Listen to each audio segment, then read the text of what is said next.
नमस्कार दर्शक बंधु आपण मानकु मो गपपेड़ी चैनल को स्वागत करुछि। आज मो गपपेड़ी रे अछि गोटे सुंदर कहानी नपाहु राति नमरु पति। आसंतु आउ डेरी न करी गपटी को स्टार्ट करिबा। भगवान राम को वनवास हेला। धर्मपत्नी माँ सीता सहर्ष बदन रे तांको वनवास रे संगी हेले।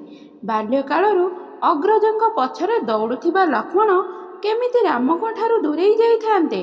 से मध्य तांको सांगरे वणको गले। माता सुमित्रा लक्ष्मण को आशीर्वाद करी कहिले, बाबूरे तू जे वण को जाउछु सेही वण को अयोध्या मन करी राम सीता को पितृ मातृतुल्य सेवा करिबु।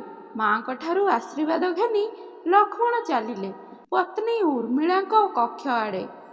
मनरे भावना, माँ तो आज्ञा देदेले, मात्र उर्मिला को केमिति बुझेइबी, कौन कहिबी। से एमिति भाबु भाबु उर्मिला कक्षरे जाई पहुँची गले।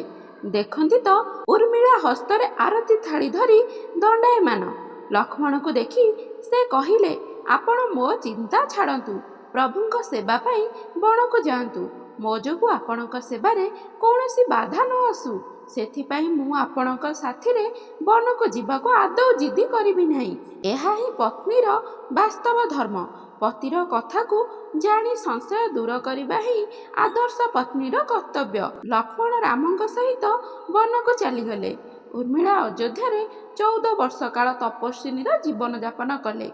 वनरे लक्ष्मण सारा राति अनिद्रा रही भाई भाउजंक सेबारे राति बिताउथिले। इयाडे उर्मिला निज महल छाड़ी सर्वदा राति सारा अनिद्रा होई बसुथिले। तांको महल रे जळुथिला एक अखंड प्रदीप। घटनाक्रम रे सीता हरण, जटायु मरण आदि घटना घटिला। अपहृत्या माँ जानकी राक्षसी परिवेष्टित होई बंदिनी हेले लंकापुरर अशोक वाटिकारे। सीता उद्धार पाई सागरर सेतु बांधी राम लक्ष्मण असंख्य भालू बानर सेना धरी पहुँचिले लंकागढ़। घमाघट लड़ाई लागिगला राम और रावण मध्यरे। से दिन रावणर शक्ति प्रहार रे युद्धभूमि रे मृतपाय मूर्छित होई पड़िले लक्ष्मण।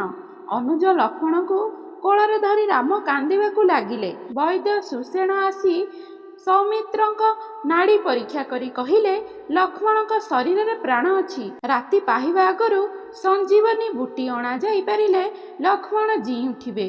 संजीवनी काहीं केते दूर हिमालय गंधमर्दन पर्वत रे मिलिबो, आनिबा पुणी किए। रामंक द्वारा आदिष्ट होई हनुमान उड़ी चलिले हिमालय। हनुमान संजीवनी चिन्ही न पारी गंधमर्दन को उपाड़ी धरी प्रत्यावर्तन कले लंका अभिमुखे। पथरे पड़िला अयोध्या नगरी। किए गोटे राक्षस आकाश मार्गरे उड़ी जाउछि भाबी भरत बाण चढ़ाई देले। बाटुली माड़े हे हा राम कही हनुमान तले पड़गले। राम नाम शुणी भरत दौड़ी आसिले ओ हनुमान ठारू सारा वृत्तांत शुणिले। ए खबर जाई पहुँचिला माता कौशल्या पाखरे। कौशल्या कहिले, राम को कहीदेव बण रे रहीजिब पछे बिना लक्ष्मण रे जेमिति से अयोध्या भूमि रे पाद न रखे। लक्ष्मण का शक्ति भेद होईछि। खबर पाई सुमित्रा दौड़ी आसी कहिले, राम को कहिब से चिंता करिबार कौनसी कारण नहीं। शत्रुघ्न एठारे अछि, मु तुरंत ताको पठाउछि। मोर 2 पुत्र राम सेवा पाई तो जन्म होइछंती। माँ मानक पुत्र प्रेम देखी हनुमानक चक्षुरु झरी पड़िला कई बुंदा अश्रु। हनुमान भाबिले लक्ष्मण का प्राण एबे संकट रे, जाउछि टिके माँ उर्मिला को देखा करी आसे। एमिति चिंता करी हनुमान उर्मिला निकट रे पहुँची जहाँ देखिले तहिरे तांको आश्चर्यर सीमा रहिला नहीं। समस्ते लक्ष्मण पई व्यथित, परंतु से जना जाउछंती खूब शांत देखा जाउछंती। खूब शांत मनरे हनुमान पचारिले, देवी आपणक पतिंक प्राण संकट रे। आसंता काली प्रभातर सूर्य उदय हेबा सह हुए तो तांकर प्राण दीपटी लिभि जाई पारे। आपण किपरि एते प्रसन्न रही पारुछंती। ଦେବୀ ଉର୍ମିଳା ଶାନ୍ତ ଚିତ୍ତରେ କହିଲେ, ମୋ କୁଳ ପ୍ରଦୀପଙ୍କୁ କୌଣସି ସଙ୍କଟ ନାହିଁ, ତାହା କେବେ ବି ଲିଭିଯାଇ ନପାରେ। ଚାହୁଁଛନ୍ତି ତ ଆପଣ ଏଠାରେ କିଛି ଦିନ ବିଶ୍ରାମ କରିନିଅନ୍ତୁ। ଜାଣି ରଖନ୍ତୁ, ଆପଣ ଲଙ୍କାରେ ପହଞ୍ଚିବା ପୂର୍ବରୁ କେବେ ବି ସୂର୍ଯ୍ୟ ଉଦୟ ହୋଇପାରିବ ନାହିଁ। ଶ୍ରୀରାମ ମୋ ପତିଙ୍କୁ ତାଙ୍କ କୋଳରେ ଧରି ବସିଛନ୍ତି। ଯୋଗେଶ୍ୱର ଶ୍ରୀରାମଙ୍କ କୋଳରେ ଯିଏ ଶୋଇଛି, କାଳ କ'ଣ ତାଙ୍କୁ ଛୁଇଁପାରିବ? ଏହା ତାଙ୍କର ଲୀଳା ମାତ୍ର।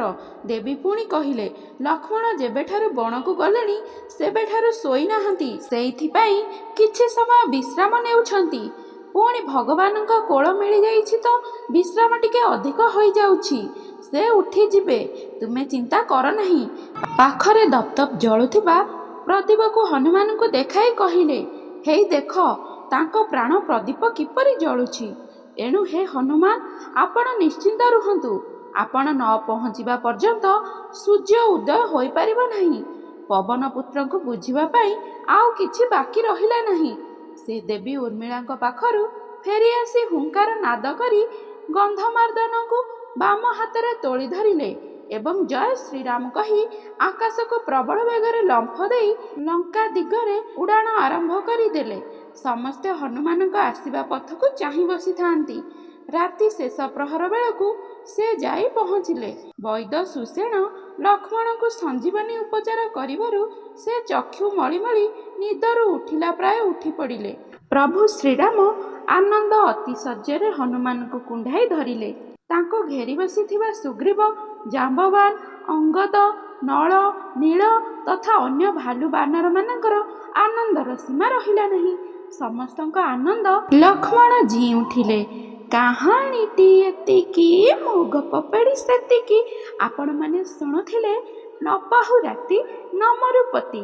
ଏଇଟା ରାମାୟଣ ପୁରାଣରୁ ଆସିଛି। ଆପଣମାନଙ୍କୁ କେମିତି ଲାଗିଲା କମେଣ୍ଟ କରି କହିବେ। ଆଉ ଚ୍ୟାନେଲକୁ ଲାଇକ୍, ସେୟାର, ସବସ୍କ୍ରାଇବ୍ କରିବାକୁ ଜମା ଭୁଲିବେନି। ପାଖରେ ଥିବା ବେଲ୍ ଆଇକନ୍କୁ ପ୍ରେସ୍ କରିବାକୁ ଜମା ଭୁଲିବେନି। ଧନ୍ୟବାଦ।